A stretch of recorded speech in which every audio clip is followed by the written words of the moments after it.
আপনারা টাইটানিক জাহাজের নাম শুনেছেন? টাইটানিকেরও 8 গুণ 10 গুণ বড়। সুবহানাল্লাহ কইবেন না? টাইটানিক জাহাজের 8 গুণ 10 গুণ বড় একটা জাহাজ আছে, আইকন অফ দ্য সি। আমি দেখে এসেছি। রয়্যাল ক্যারিবিয়ান দেখে এসেছি। সাগরের সামনে জেটিতে যখন দাঁড়ালাম, জাহাজটা যখন যায়, আমার মনে হচ্ছে একটা শহর, গোটা শহর, the entire city is floating on the water. পুরো একটা শহর মনে হয় পানির উপর দিয়ে ভেসে যাচ্ছে। পড়েন সুবহানাল্লাহ। এই যে আইকন অফ দ্য সি, এই ক্রুজ, এই জাহাজটা, এটার ভিতরে স্টেডিয়াম আছে। কিসের ভিতরে স্টেডিয়াম? কথা বুঝে নাই বোধহয়। স্টেডিয়াম কিসের ভিতর?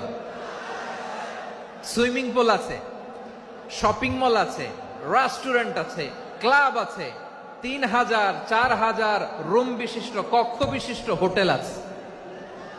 এই সবগুলোর নিয়ে এগুলো চলে।